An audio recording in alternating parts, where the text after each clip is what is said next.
Welcome to QWERTY Writing Life Podcast, where we have candid chats about our creative lives. This is May. And I'm Joy.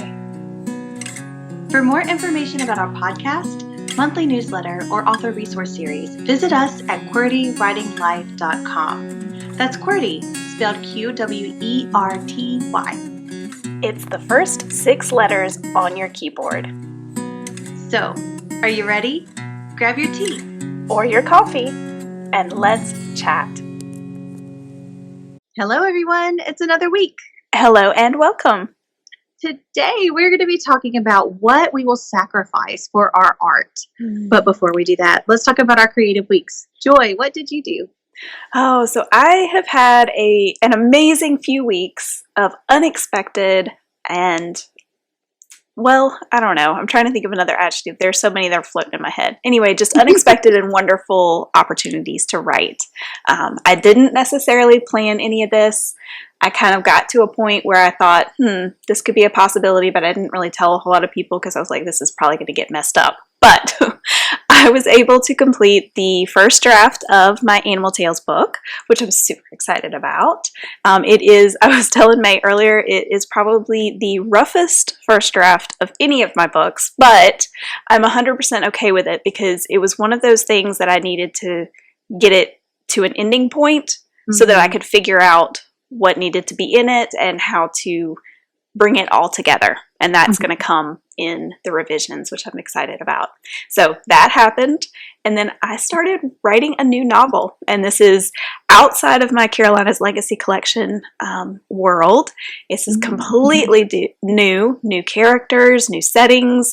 And it's a book that I'm just super excited about for a lot of reasons.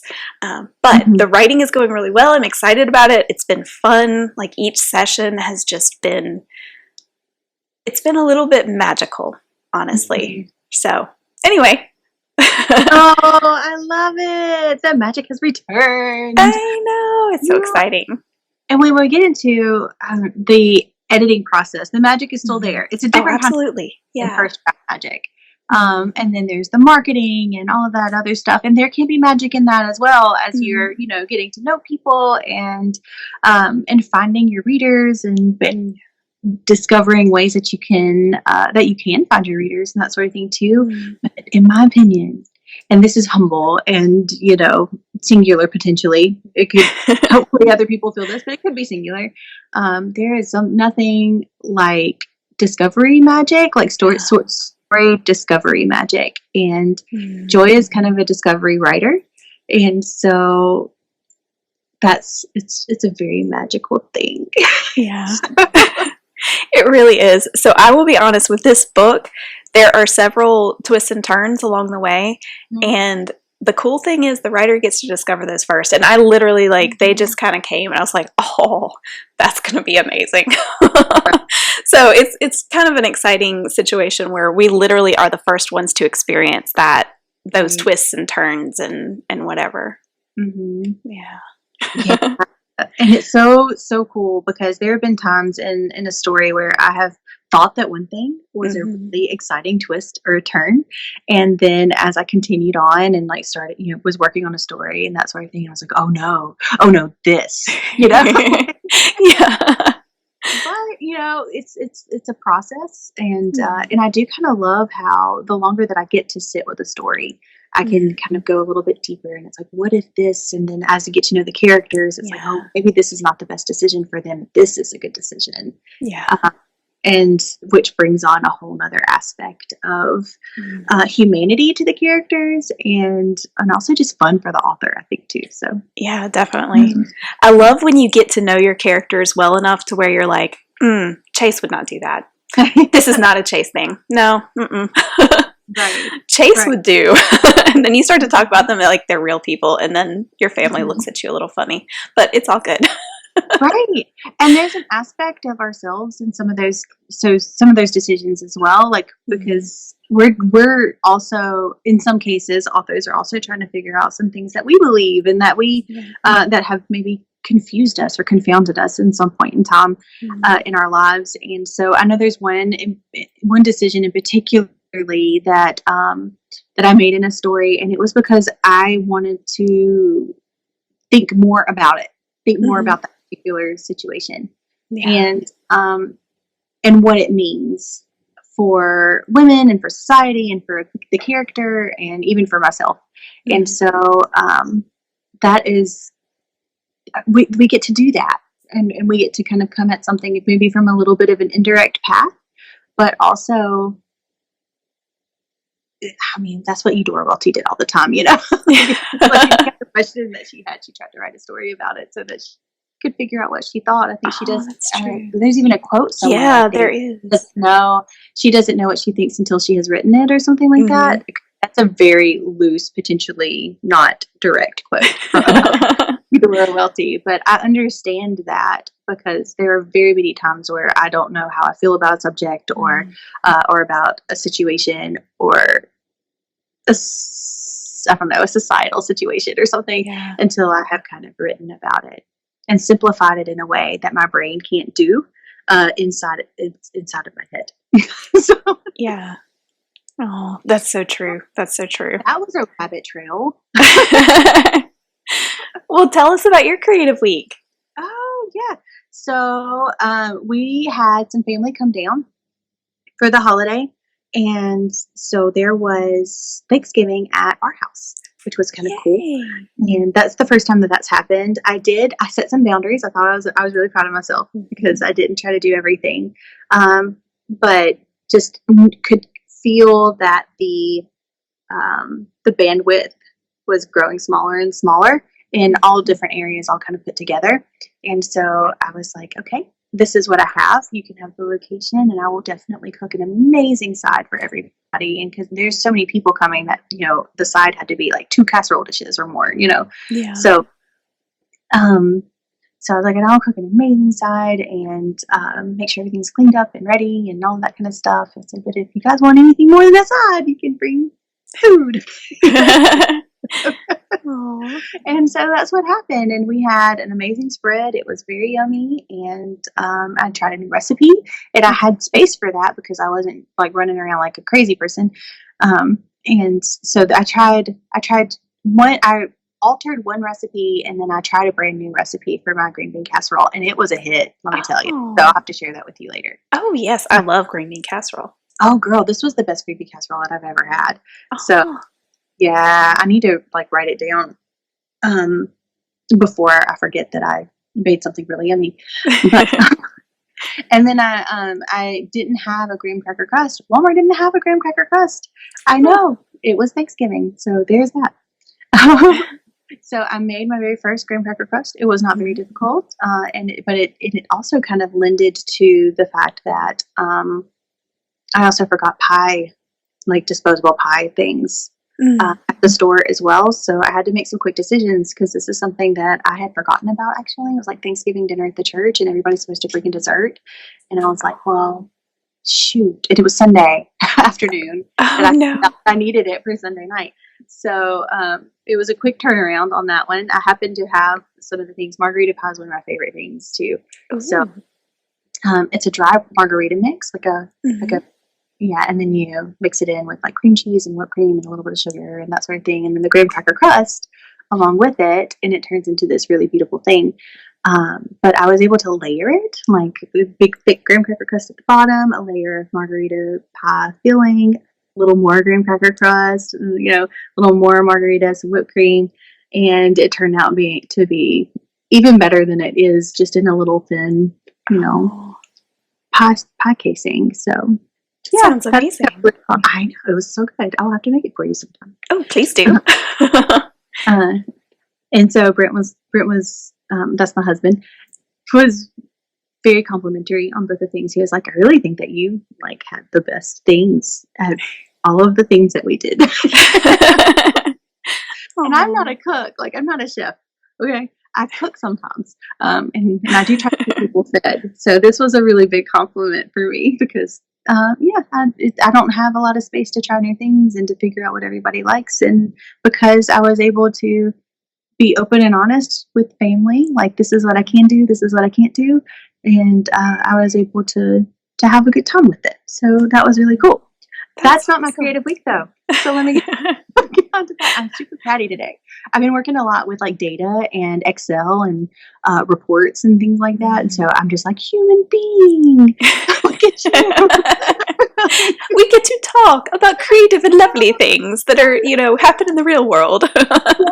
Yes. I spent 16 and a half hours on a report this week. So it was just like, oh my goodness. Oh. But it's fine. It's fine. It's done now. But yes, I might be a little more chatty than normal, so I apologize and cut me off if I need to be like if I need to move on. You're good. My aunt and my cousin and her kids, my cousin's kids came down, and generally when my cousin and our kids get together, we like to try to do a bit of a craft. And so we've done a few things over the years, but this year their kids are older and we got to try something that we wanted to do as well. So that was super cool. She's wonderful. She's an art teacher. So I think like, if I recall correctly, it's like 1st through 6th grade art. And so she wanted to try something for our class, and I was like, oh my gosh, I've always wanted to try this too. And it's block printing. So block printing is a very like traditionally Japanese art medium, and I am, quarter Japanese. So I've always wanted to try this, and I've always wanted to do like a Japanese magnolia out of the block printing, and and so I did. That's what I did. I made a Japanese magnolia block printing thing, and I have it on a T-shirt and like paper and a tote, and I got some of my own block printing tools as well, so I can continue so on. Cool. I love it, Joy. Oh, I can't wait to see. Fun. It's so much fun to do it because I think this is why in this kind of really hurried and I'm really trying to be efficient in a lot of different ways, especially professionally. So I think I might have like this efficiency mindset too. And block printing is a very efficient creative practice because like you work on your one thing, and then you can put it on all of these other different things. It could be a print that's hung up on a wall. It can be on a journal. It can be on a tote bag. It can be on a T-shirt. Like you can just reuse the block print on all of these other things, and it's super efficient. I love that. So it's kind of speaking to both sides of my brain right now. Yeah.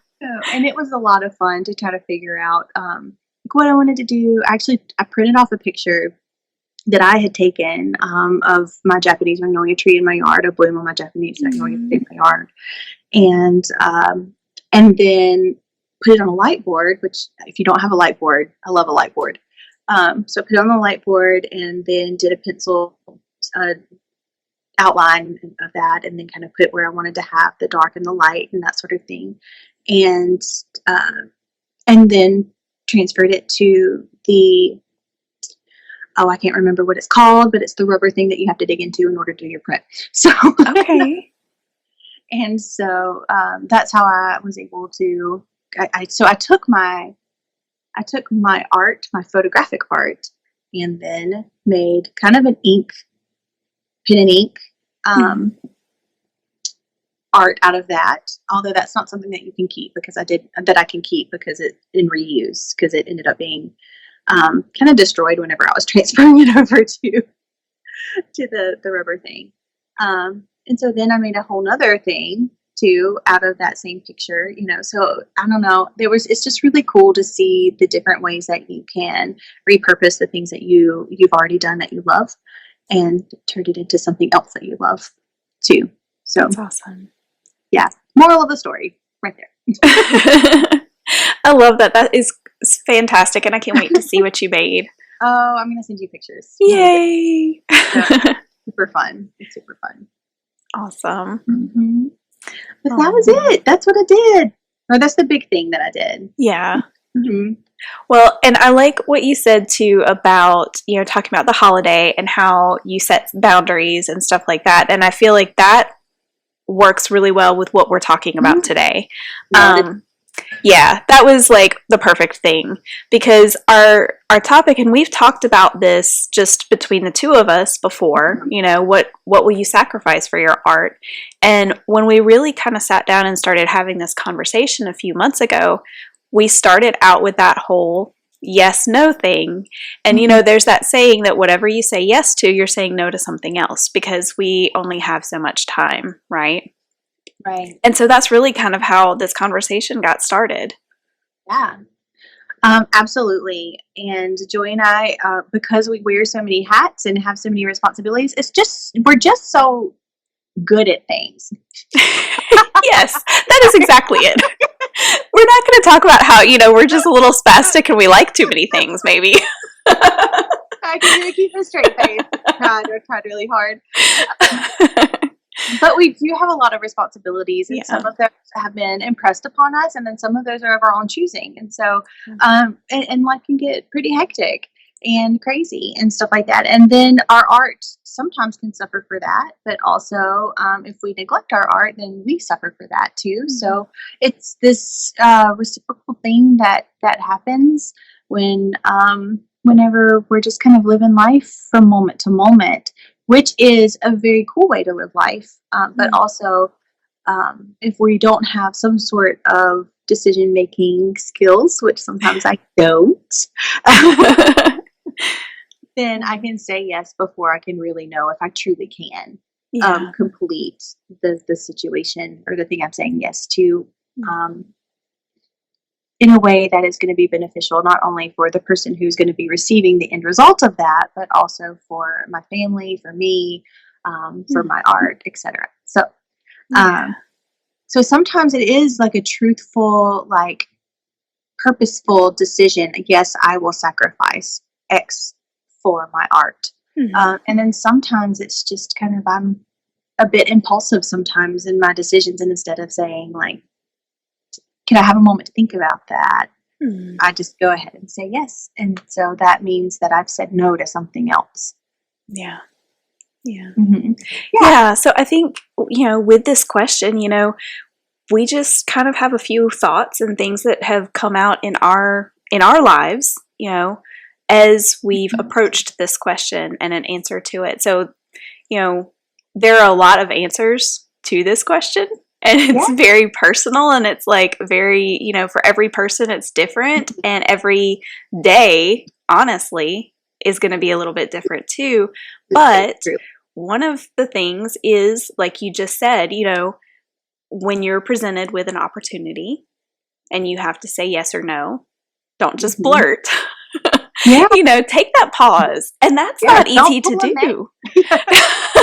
Or a Joy. Like, I mean, that's not easy to do. But I think, I don't know, do you feel like this has kind of come as with maturity? Like, it's where we've come to this. Like, and I wonder if everybody's like that, if that's kind of a universal thing, or I don't know. Right. I do think it's come with maturity. I do think it's come with introspection and knowledge of my life and myself, and just being honest with who I am currently and with who I want to be as well. I think that sometimes, especially in my impulsivity, that I make decisions based on my past self. And so past self has been a people pleaser, has been somebody who lived in survival mode, and part of survival mode is just breaking yourself in order to make sure that everybody else is happy, so that nothing bad will happen again. So that those two things particularly, I think, do innately feed into my impulsivity, into my decision making, if I'm not careful. So, but I know that about myself now, right? And I have been,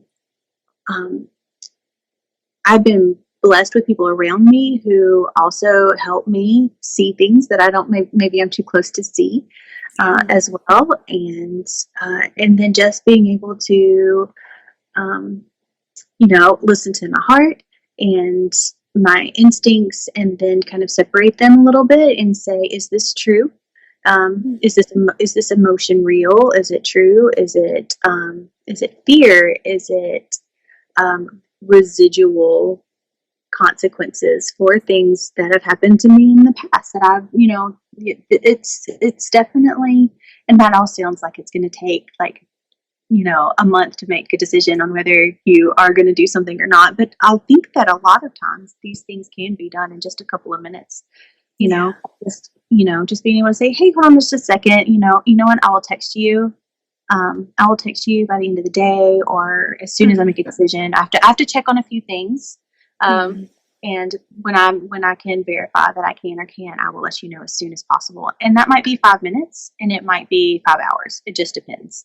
Yeah. And very rarely is it 5 days, I would think. So, Yeah. unless there's some really extenuating circumstances. But I do have to think about, and sacrifice is a word that we don't like to use very often too. It comes with a lot of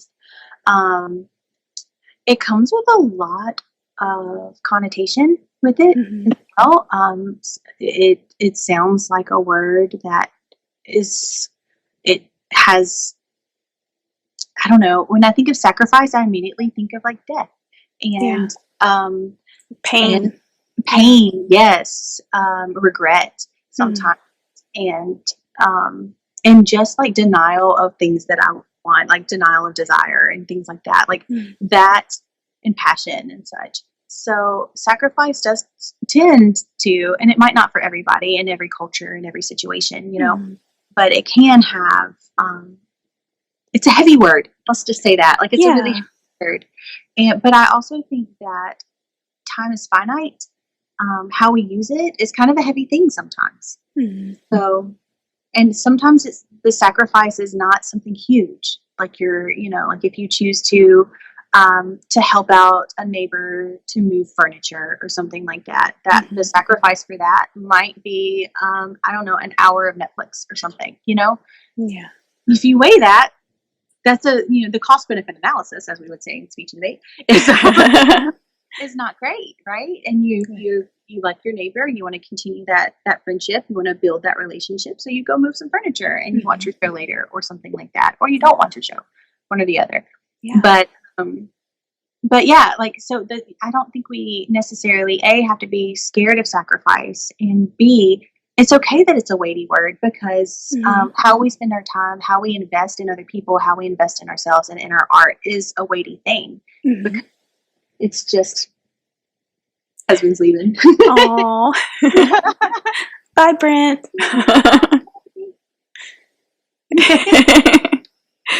So, but yeah, it's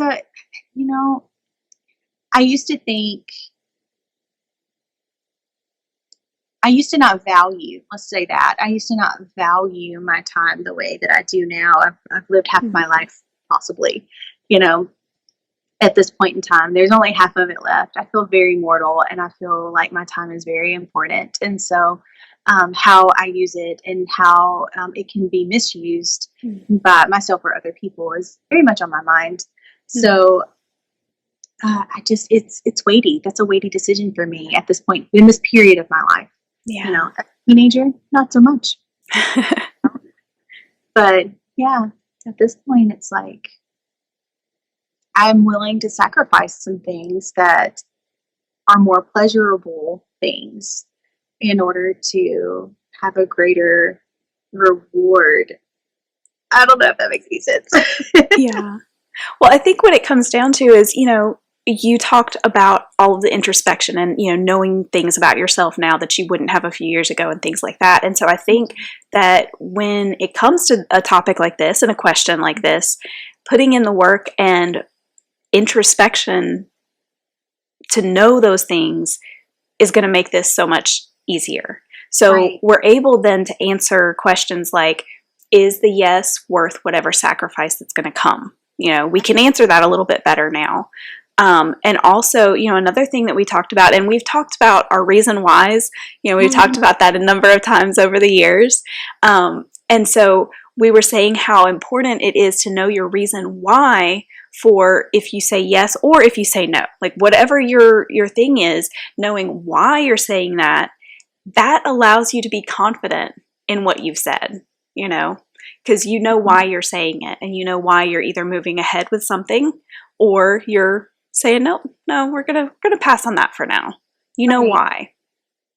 And sometimes it gets a little bit more difficult when you know your reason why, because if you're presented with an opportunity that is in the same area as your art, and you're having two like art opportunities that you have to, that you have to make a decision on, like that kind of makes things much more difficult. It's far different than like, am I gonna watch a Netflix show, or am I gonna write, or am I gonna help my neighbor move, or am I going to, I don't know,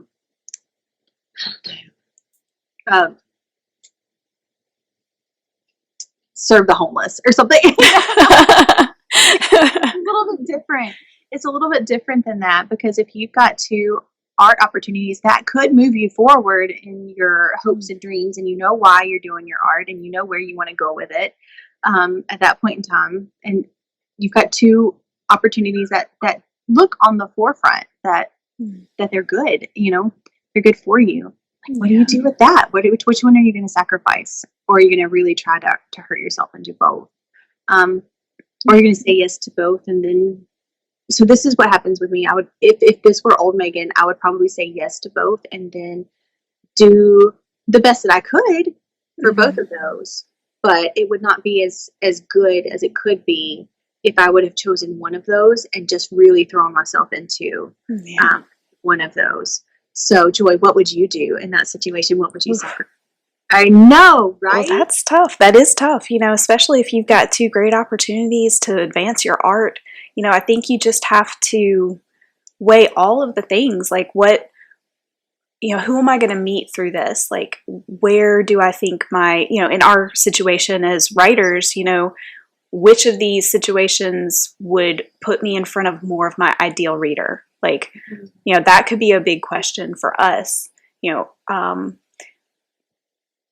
I don't know. Also, the other people that are going to be there, are these other authors who, in one case, are they more similar to me in the style of writing and the works that we have out in the world? So are we going to have a little bit of a commonality there? And the readers are going to also be the kinds of readers that we're actually looking for. Whereas with the other one, maybe we're quite different, and maybe we don't really have the same readers, and all of that. So those would be a couple of things I would look at. Yeah. And then also what's going on around the situation, specifically with like my family, so health is another aspect. If there's a situation where it's going to require a lot of setup on my part, or a lot of heavy labor on my part, because of certain things with me, like I may choose not to do that if there's something that would be a little bit easier from a physical standpoint. So, yeah, there's lots of things to consider. Yeah, absolutely. I heard Brene Brown on, I think the podcast was I Can Do Hard Things or something like that. Or We Can Do Hard Things at something like that. But she was speaking about that, a little bit about that, like, what opportunities do you take and stuff. And as we are young artists, and if we really, if we want this to become a profession, which, by the way, it's totally fine if you don't want your art to be your profession. It can be feeding your soul. You can have an audience. You can have everything that you want your art to do. It can do, and you can also have a day job.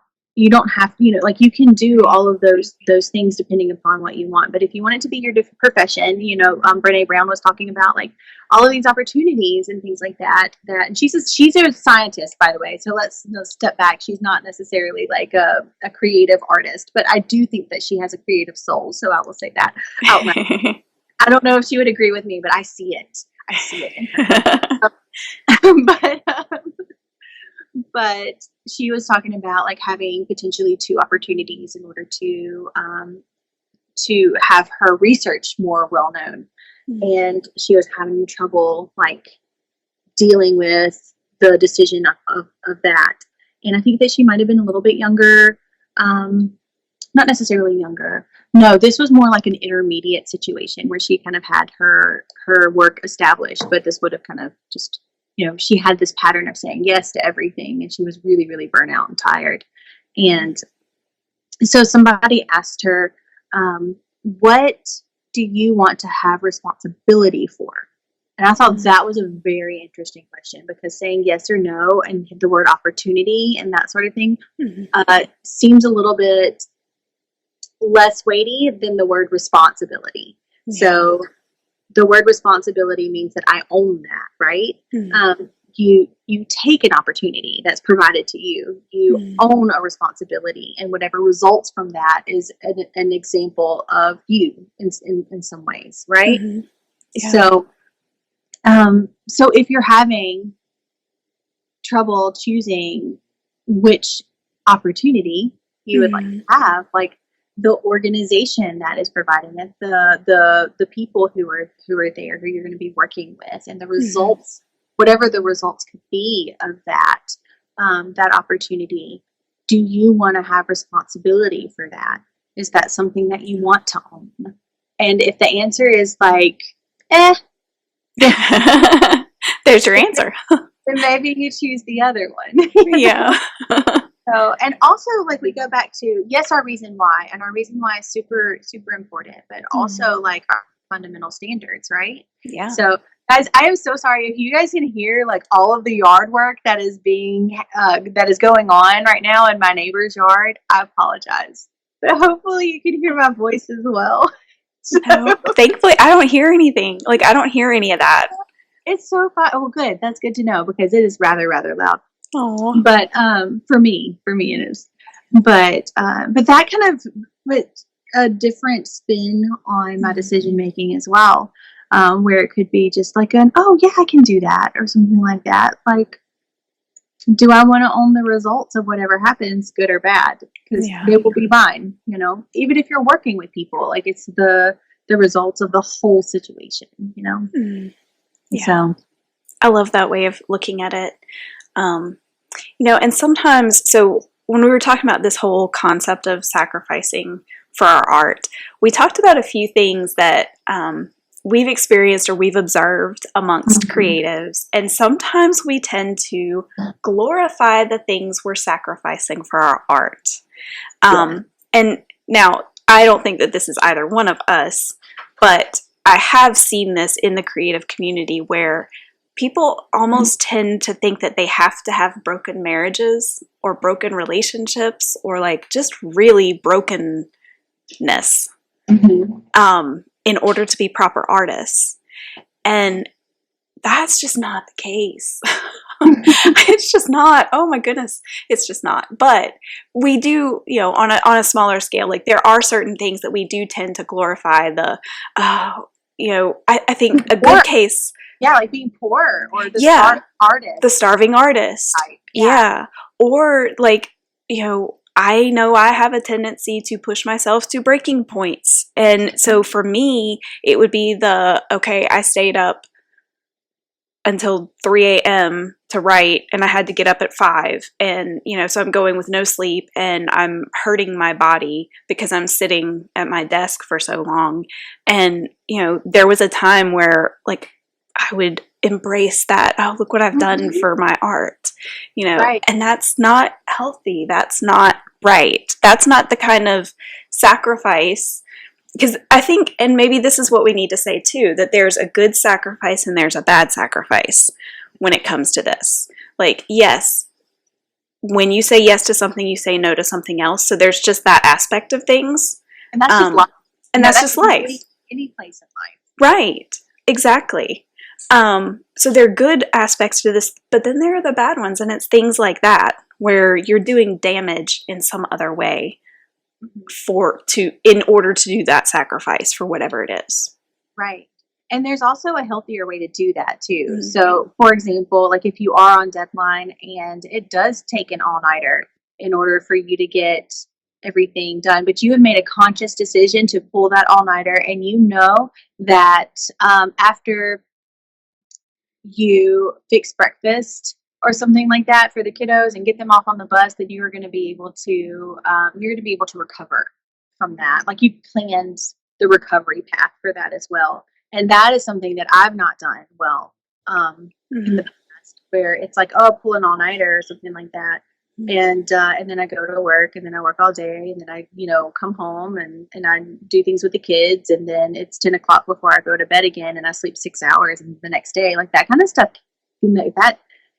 that catches up with you, Yeah. and it does. It's very harmful for your body too. Mm-hmm. So it's on a physical level, Yeah. but like just acknowledging the fact that yes, you are sacrificing sleep tonight, Mm-hmm. in order to fulfill the needs of your art. Mm-hmm. And that after you wake up from your long nap the next day, that you're gonna be proud that you have accomplished that. Right. But if you don't have that recovery planned in, Mm-hmm. and when you're going to when you're gonna be able to heal from that, Yeah. then um, then it's more of a martyr situation, maybe. Yeah. Is that what you? Yeah, I would definitely agree.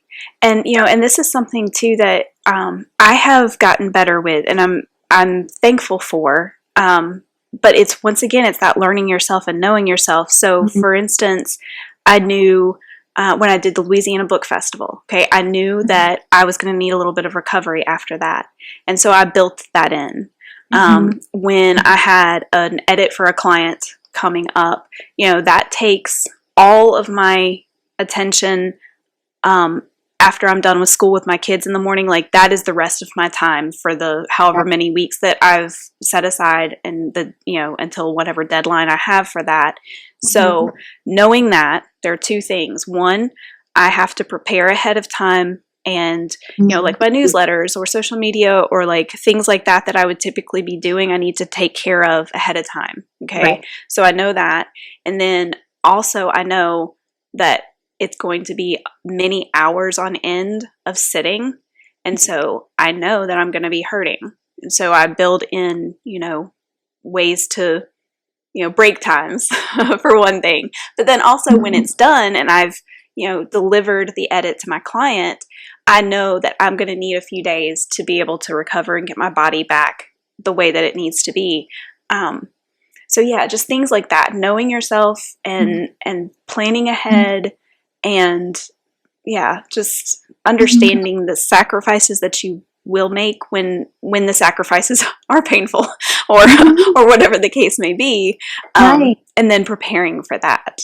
Yeah, and I think that's the difference between like the starving artist mindset and the healthy artist mindset. Is like, yes, you recognize that these things are a sacrifice, but here's how I'm going to recover, and here's how I'm going to move forward in a healthy way. And I'm bad at that. I'm still bad at that, to be honest with you. Yeah. And so there are some people who have more flexibility with their schedule, and they're going to be able to pencil that in pretty easily with and move things around in a particular way. But if you have like a corporate job or something like that, that's an 8 to 5. There's an 8 to 5, but maybe you strategically place your paid time off or vacation days or personal days or things like that, and you plan in that way, and that is good not only for you and not only for your art, but also for who you work for too. Because if you come in and you're struggling and you make mistakes or something like that, like it kind of honors all pieces of the puzzle, even though you're using your paid time off for things that are that's like maybe not a huge trip or a vacation or something like that. And that's a mindset too that I'm working on as well, because I've been working in a corporate setting for a very long time now, and I have, a significant amount of paid time off that either I haven't used or it has lapsed over. It's gone away. And so I have a significantly, like, even after my maternity leave and all that kind of stuff, my sick time is astronomical because I never take off. Yeah. So, and then at the end of the year, I have vacation days that I'm just going to lose. Like they don't buy out, they just go away. So I'm just going to lose. So I end up just trying to fit them in every once in a while. Whereas if I was more strategic throughout the year and was able to plan for time off around other areas of my life too, and just being and just being kind to myself too, because mental health days are a thing as well. And I have the time. It's not even like my company's not even like making it difficult for me to do it, other than just like the job responsibility that I have. So they're like, here's your sick time, here's your vacation time, here, all you got to do is turn in a request to use it. And I just don't turn in requests because I try to be everything to all people all the time. And that's a problem. Yeah. It's so hard. It really is. It is. It's a reoccurring problem because it's something that I've recognized for quite some time. And some weeks and months, I'm very good at being able to say, "Hey, I can't cook a turkey this year," and then other days, it's just like I'm saying yes before I know what's good for me. Yeah. So, and I think it's that acknowledgement of, like you said, just recognizing our issues, right? Mm-hmm. And that's a huge step in itself. For me, like, I tend to glorify excuses of why I can't, do my art, right? Mm-hmm. I couldn't make that submission because X, Y, and Z. And, Right. I blame the family, or I blame the dog, or I would never blame the cat. But like, I find these things and I put blame somewhere else. Mm-hmm. And, it's just not the case. Most of the time, those things really weren't the reason. There was something else. And I recognized that in myself. That was something that, I guess it was earlier this year. It was actually when I really was like naming it and like, hey, Joy, stop this. Like, this has become a pattern and it's not cool. And we're going to stop doing it now. Right. And it's a bit of victimization, I think, too. And I'm saying that out loud because I also do similar things. So, and I've recognized that in myself as well. And so, so I hold on to these reasons that,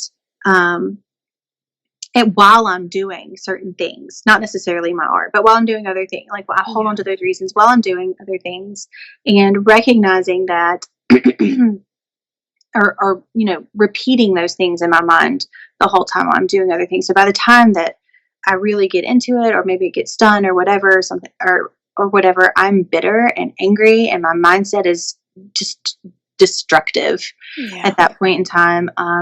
It shows. I can't hide things. So whatever I'm feeling most of the time is written all over my face, even though I kind of just smile. Yes, everything's fine. So, and I know those things about myself too. So sometimes when I'm in like the pit of despair, then I do try to shut my door and, get over it.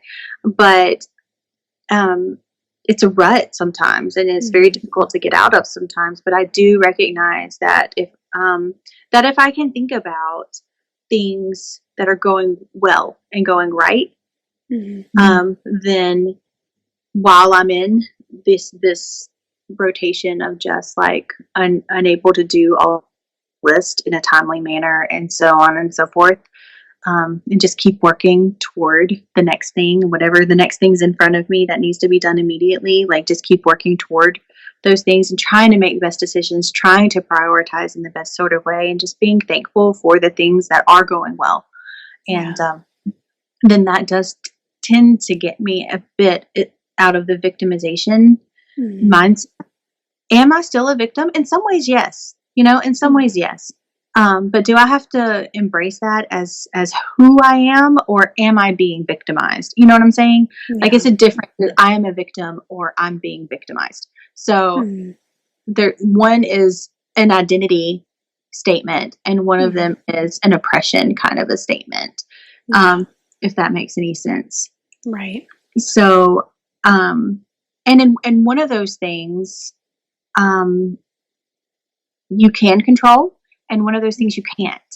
So that also makes your reaction to them and what you choose, what decisions that you make, that puts those into perspective, because you handle the things that you can control, and you can find the good, and you can just keep working toward the next thing, while advocating for the change that you need in order to not be victimized. Yeah. You know what I'm saying? Like they're good things, but I'm preaching to myself right now. Like I'm starting to I don't think it helps any situation if I am looking tired all the time and, you know, not having the joy that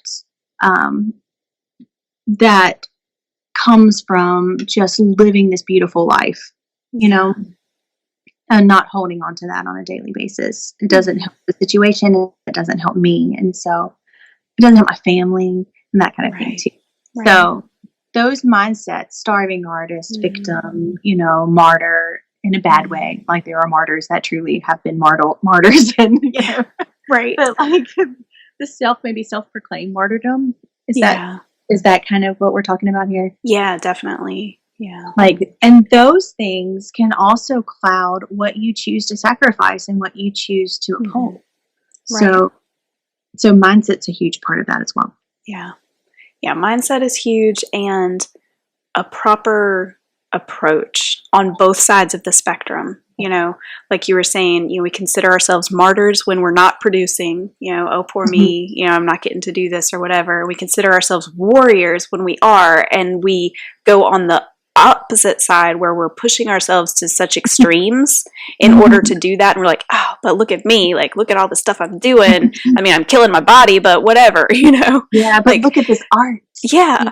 Yeah. So it's like we tend to go off on extremes. So mindset, having a proper mindset, doing that introspection, taking the time to know where our challenges lie and where we tend to go off onto one of those extremes, and then actually, you know, taking an opportunity to figure out and think through our fundamental standards, like we mentioned earlier, thinking through opportunities that we've had in the past where we had to say yes or no to things. You know, what did we sacrifice? What did we choose to do? You know, looking at those options and seeing how we handled them in the past and kind of evaluating, okay, did this go well or did it not? What could I have done different? When you take the time to think through all those things, it enables you to prepare for the next opportunity that is going to come your way. So you're better able to decide to make those decisions and to say yes or no with a more, what am I trying to say? I guess with just a better foundation. You're doing your good understanding of what you're saying yes.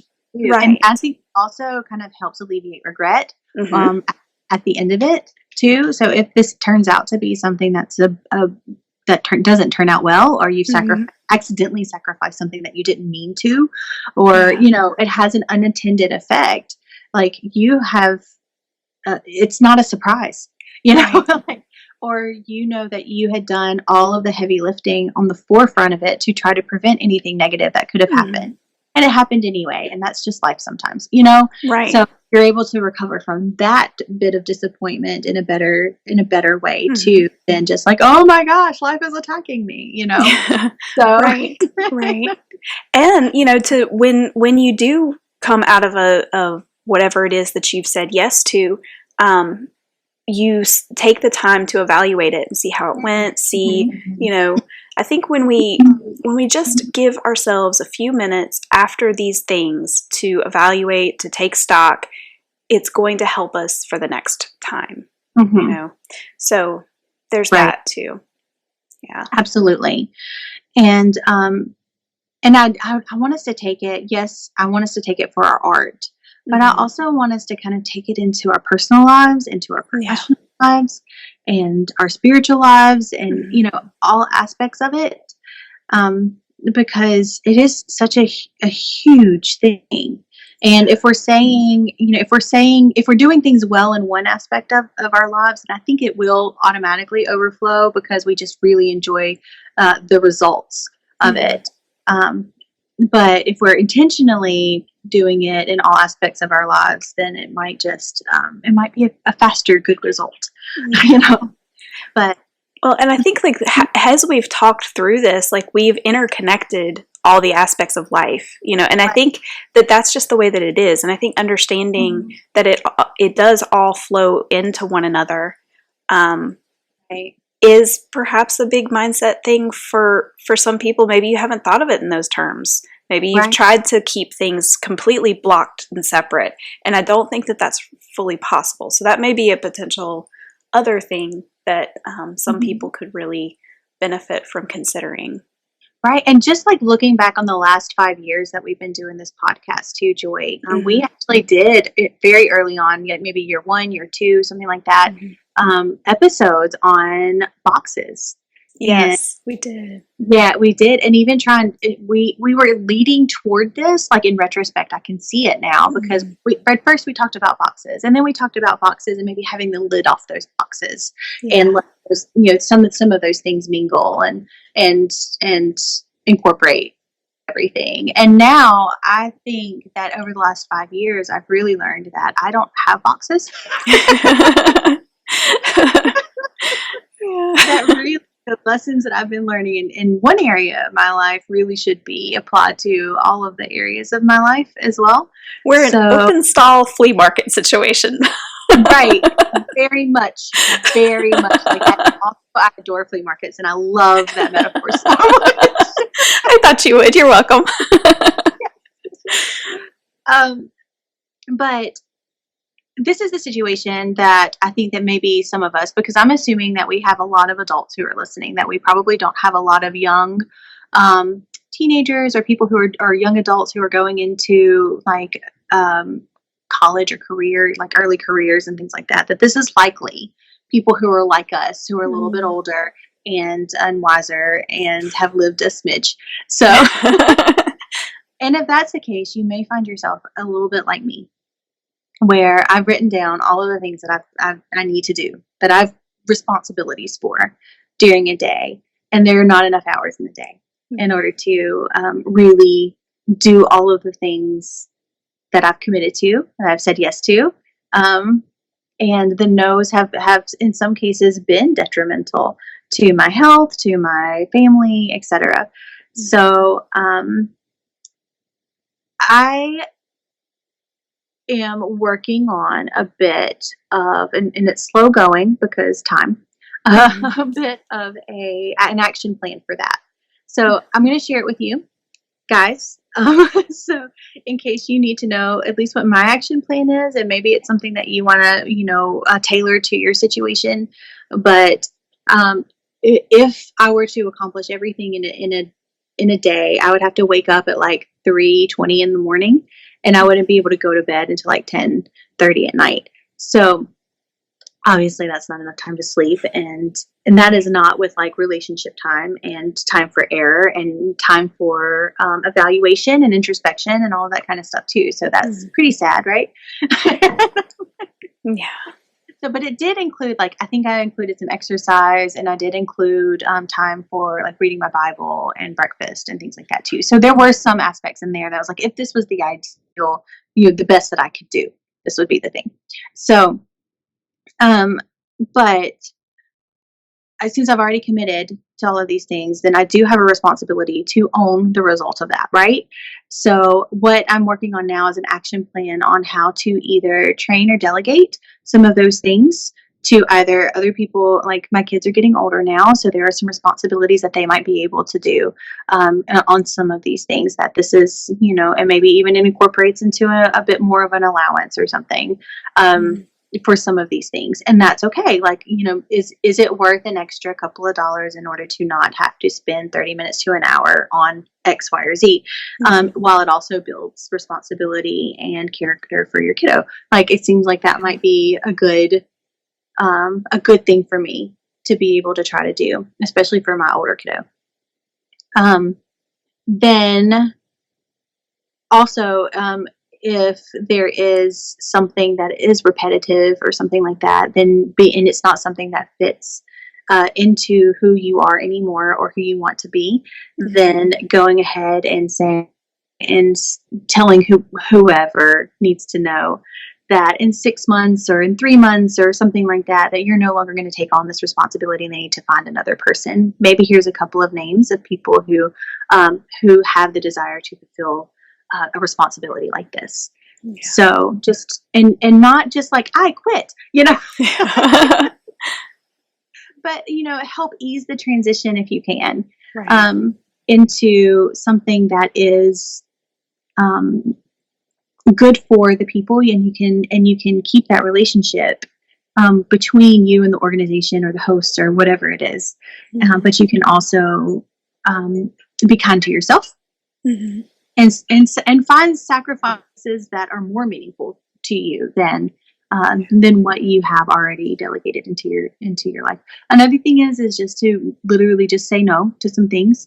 I don't know, maybe this is not me, so this is a super like hypothetical situation, but if you have certain things that you really, really want to do, or for example, if you clean your baseboards or something every week, I don't. Neither. Don't look at my baseboards when you come over. If that is something that you have just incorporated into your life and you're kind of evaluating and you're like, what would happen if I missed 1 week, and you take a look and it's like, oh, they're not really that dirty, then what about one more week? And then see, and maybe it's a once a month thing. Maybe it's once a season or something like that you can maybe back down on some things that just have become habits and traditions for you that are not necessarily serving you anymore. Then you can kind of just take a fresh look at your life and your responsibilities, what happens on a daily basis, weekly, monthly, yearly basis, and see if you can kind of sneak in some things there that are the right yeses and the right sacrifices for you, for your art, for your life. I don't know. What does that sound like to you, Joy? I think that sounds fantastic, and I love all of that. And I think that lends really well to a challenge, to a QWERTY challenge. You know what? Yeah. Probably. Yeah. So, and I think that this is the thing too. Sometimes with QWERTY challenges, we kind of toss some things out there and we don't know exactly what your situation is. Speaking to you, the listener right now, we don't know exactly what you're going through. You may have kind of had some situations like May and I have had this year in particular, where we've learned things about ourselves and we're building from that. You may be in the same spot like that, or you may have not had one of those epiphanies yet. So we don't know exactly where you are in this, but we hope that with what we've discussed today, we've kind of gone through, I feel like a wide swath of things. Mm-hmm. And so I hope that you resonated with some part of that. So whatever part that was, if it's a situation where maybe you just need to block off about 15 minutes at some point this week, jot it into your calendar or something and think back to opportunities you've had in the past where you had to say yes or no. Think about what you said. Think about how it went. Think about and analyze how maybe it could have gone differently or better, or, whatever the case may be for you. Maybe that's your starting point this week. Maybe this week it's hey, all right, I already have had this epiphany. I see where I go wrong often, like what my tendencies are. So what can I do this week to attack that, to approach that in a different manner? What am I going to have come at me this week that I'm going to have to say either yes or no to? And based on what I have learned about myself, how can I prepare for that? Yes, I think that this QWERTY challenge is a little bit open-ended for you, because where you are is going to dictate what you need to do this week. And it doesn't need to be anything huge. It may just be something very simple that's going to help you move forward. And I just want to, just a little disclaimer here. We talk about like sitting down and looking at who we are and discovering who ourselves is. That is not something that is just like a one-time sit down. You spend an hour on that journaling, and you can definitely learn those things about yourself and in those kind of situations. But ultimately, what I've discovered over the the last couple of decades, is that I guess I'm more of an experiential learner in some ways, where I have to notice something about myself in the moment and then try to figure out what's going on with that. And that's not something that I can just like sit down and think of all of the times and all of the experiences in my past and how I handle them and what are my tendencies, and like write down, the 6 things that I love, and, like, it is literally almost just an exploration. This whole life is just an exploration and discovery of who I am and how I am and how I the things that I love and about myself, and the things that I have tendencies for. But I love that I know those things, and that that I'm able to just change the way that I live this life based off of that knowledge and that sort of thing. So I'm so sorry, you're not going to be able to just sit down, even if you had the whole weekend, and just really, truly take a deep dive. If you do have a weekend where you can do that, oh, what a blessing. What a huge blessing, because that would be a really cool foundation for you to be able to jump off of as you move outside of that time and have your eyes open to yourself and to the things, the things that you are dealing with during the time. But if you don't be discouraged, is really what I want to say, is that if you don't know all the things and something pops up and you react in a way and it surprises you, and that was not written in your journal and you did not have that bullet point, it's okay. This life is messy. We're messy. It was not promised to be anything other than what it is, So don't put that pressure on yourself. Yeah, definitely. And I think too, just opening yourself up to thinking this way, you might be surprised at the things that kind of come at you, or the ideas that pop up as you move forward in life. Just having opened your mind to thinking about things in a different way, or having a slightly different mindset, like we talked about earlier, or things like that. So. Yeah. And as you discover that, or as you continue to realize that you are important, that your time is important, that your thoughts are important, that you have so much to contribute, then choosing what to sacrifice and what to hold on to for your art and for other aspects of your life, those things are important too. And those things are the things that respect who you are, and shows that that you value also who you are, and you are worthy to be valued. So do that. Love it. That was a great way to end. Oh, I love it. Well, we hope that you have a fantastic week. Yes, and go make something.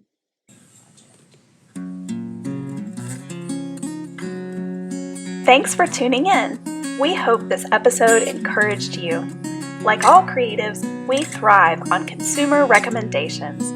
So, please consider leaving us a review and sharing our podcast with your creative friends. If you'd like to continue this conversation, visit us on our website at QWERTYWritingLife.com or on Instagram at QWERTYWritingLife.